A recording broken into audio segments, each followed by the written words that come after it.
ओम नमस्ते जी। आप सबका हार्दिक स्वागत है हमारे चैनल RA to RA में। आइए अपनी वैदिक कक्षा का हम फिर से आरंभ करते हैं और आज का हमारा विषय रहेगा सिद्धि और असिद्धि भाग 4। सिद्धि उसे कहते हैं जिसे सिद्ध किया जा सकता है और असिद्धि उसे कहते हैं जिसे सिद्ध नहीं किया जा सकता। विषय रहेगा भक्ष्य और अभक्ष्य पदार्थ, अर्थात मनुष्य के जो भोजन होता है उसे दो प्रकार के भागों में बांटा जाता है। पहला होता है भक्ष्य और दूसरा होता है अभक्ष्य। भक्ष्य उसे कहते हैं जो मनुष्य के खाने योग्य होता है, दूसरा वह होता है जो मनुष्य के खाने योग्य नहीं होता। आइए समझने का प्रयास करते हैं जो ईश्वर के द्वारा मनुष्य के खाने योग्य पदार्थ है उसके विषय में। पहला आता है शुद्ध भोजन, अर्थात जो भोजन नया नया पका है, जिसे हम ताज़ा भोजन कहते हैं, वह भोजन मनुष्य को ग्रहण करना चाहिए। वह भोजन मनुष्य के लिए अति श्रेष्ठ होता है जो उसके मन, बुद्धि और शरीर के लिए उत्तम बताया गया है। इसलिए हमें शुद्ध भोजन का ग्रहण करने वाला होना चाहिए। किंतु जो जो भोजन शुद्ध नहीं होता वह अशुद्ध होता है, वह मनुष्य के खाने योग्य नहीं होता, जिसे हम पुराना या बासी भोजन कहते हैं। ऐसा भोजन मनुष्य को ग्रहण नहीं करना चाहिए।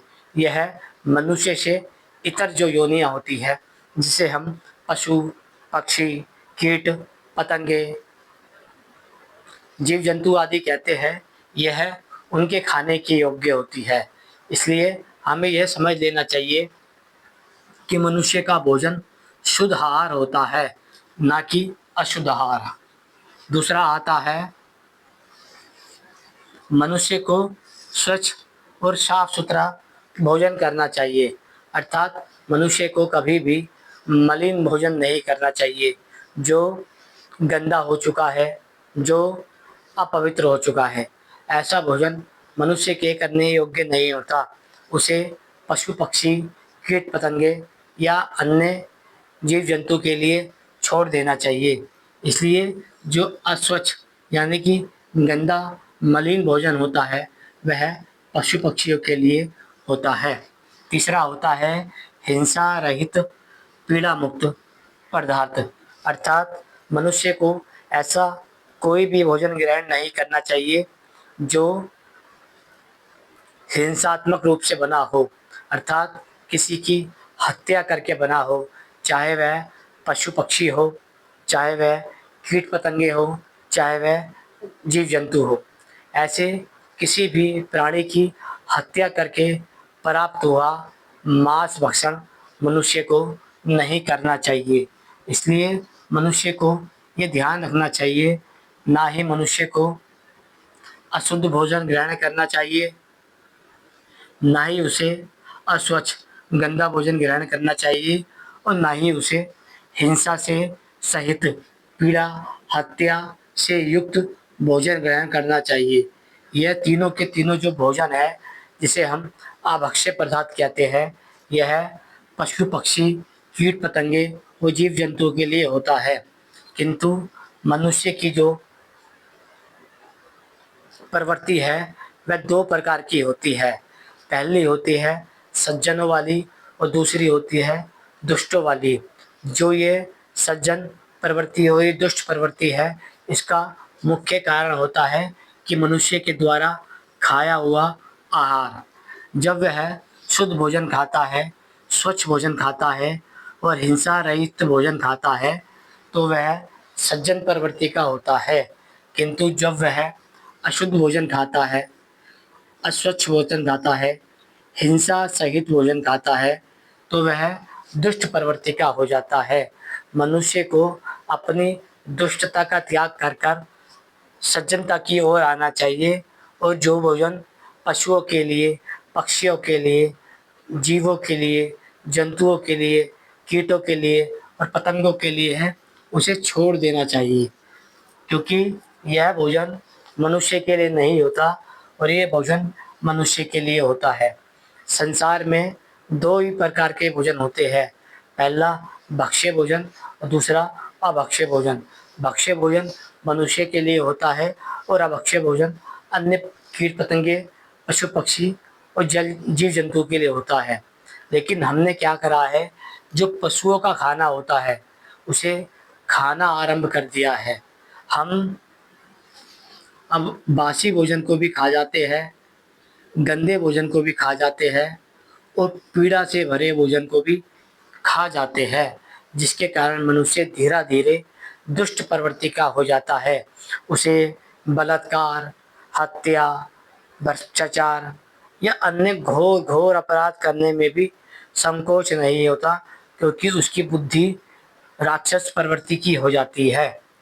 फिर हम बात करते हैं, इस भोजन को तो मनुष्य के लिए मना कर दिया गया है कि ना अशुद्ध भोजन खाए, ना अस्वच्छ भोजन खाए और ना हिंसा से युक्त भोजन खाए।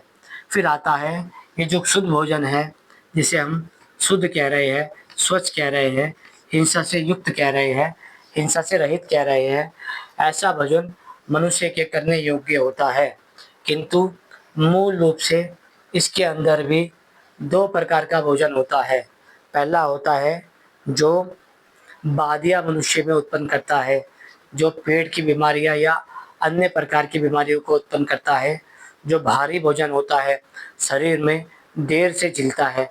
ऐसा भोजन साधक को नहीं करना चाहिए। जो लोग ईश्वर की साधना करते हैं, ऐसा भोजन उन लोगों को नहीं करना चाहिए। साधक व्यक्ति को शुद्ध और हल्का भोजन लेना चाहिए, जबकि जो गृहस्थ होते हैं, जो असाधक होते हैं, वह शुद्ध भोजन, स्वच्छ भोजन और हिंसा से रहित किसी भी भोजन को ग्रहण कर सकते हैं।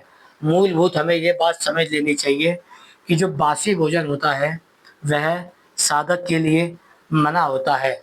अब आप कहेंगे कि साधक तो अलग अलग प्रकार से होते हैं, हम उसको समझने का प्रयास करते हैं। साधक दो प्रकार के होते हैं, पहला होता है असली और दूसरा होता है नकली। जो असली साधक होता है वह एकांत में बैठकर ईश्वर का स्मृति, ध्यान, उपासना और स्तुति करता है। वह जब भी समाज में आता है तो वह समाज में आकर वेद आदि धर्म का उपदेश करता है।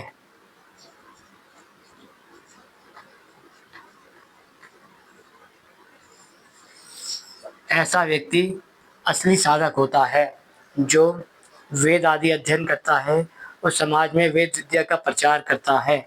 वह परमात्मा की स्तुति, प्रार्थना और उपासना भी करता है।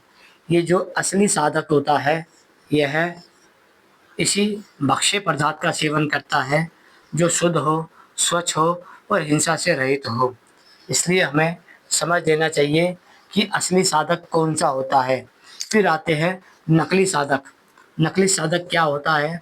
यह नशाखोरी भी करते हैं, मांस भी खाते हैं, चोरी भी करते हैं, बलात्कार भी करते हैं, हत्या भी करते हैं और भगवान का नाम भी लेते हैं। आप जब देखेंगे तो जो नकली साधक होते हैं वह आपके गली कूचों में जगह जगह पे आपको दिखाई देंगे, जो आपसे धन लूटने के लिए अलग अलग प्रकार से प्रपंच रखते हैं। वह सोमवार के दिन आएंगे तो भगवान शिव का नाम लेंगे, मंगलवार को आएंगे तो भगवान हनुमान का नाम लेंगे, वीर बुधवार को आएंगे तो गो संतोषी का नाम लेंगे, वीरवार को आएंगे तो पीर साई का नाम लेंगे, शुक्रवार को आएंगे तो लक्ष्मी का नाम लेंगे, शनिवार को आएंगे तो शनि महाराज का नाम लेंगे, संडे को आएंगे तो काली आदि का नाम लेंगे और अन्य अन्यत्र प्रकार से कृष्ण के नाम पे, राधा के नाम पे, माता रानी के नाम पे, राम के नाम पे अलग अलग प्रकार से लोगों को ठगने का कार्य करते हैं। किंतु जो असली साधक होते हैं वह ईश्वर के नाम पर आपसे दान नहीं मांगते, बल्कि वह अपने विद्या के उपदेश करने के बाद आपसे भोजन आदि की प्राप्ति करते हैं, धन वस्त्र की प्राप्ति करते हैं और अपना उपदेश करके समाज से निकल जाते हैं। यह जो असली साधक होते हैं वह ईश्वर के नाम पे आपसे धन नहीं मांग सकते। यदि उन्हें मांगना ही होगा तो वह ईश्वर से मांगेंगे। समाज से वह तब मांग सकते हैं जब वह समाज को कुछ देते हैं। ऐसा नहीं है कि वह नकली साधु की तरह, नकली साधक की तरह नशा के लिए पैसा इकट्ठे करे, मांस के लिए पैसा इकट्ठा करे, चोरी चकारी बलात्कार लूटपाट हत्या छल प्रपंच अलग अलग प्रकार से लोगों को ठगाई करे। वह आप देखेंगे जो जितना नकली साधु होता है वह उतना भगवान के नाम का जाप करता हुआ जगह जगह तुम्हें दिखाई देता है। किंतु जो असली साधु होता है, जो असली साधक होता है वह एकांत में ईश्वर का ध्यान करता है, क्योंकि वह जानता है साधना ईश्वर और मनुष्य के बीच का संबंध है, जो आत्मा से परमात्मा का विशेष संबंध कहलाता है। इसलिए जो असली साधक होता है वह एकांत में ही साधना करता है। समाज में वह केवल वेद का उपदेश करने आता है। किंतु जो नकली साधु होते हैं वह दिन भर भगवान के नाम पे भीख मांगते हैं, रात को नशाखोरी करते हैं और आपके पैसों को नष्ट कर देते हैं।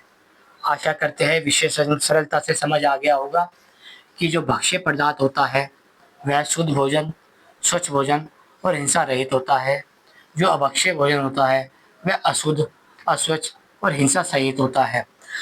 किंतु जो मनुष्य इन दोनों प्रकार का भोजन ग्रहण करने के बाद साधक बनता है वह दो प्रकार का बनता है, एक असली साधक और एक नकली साधक।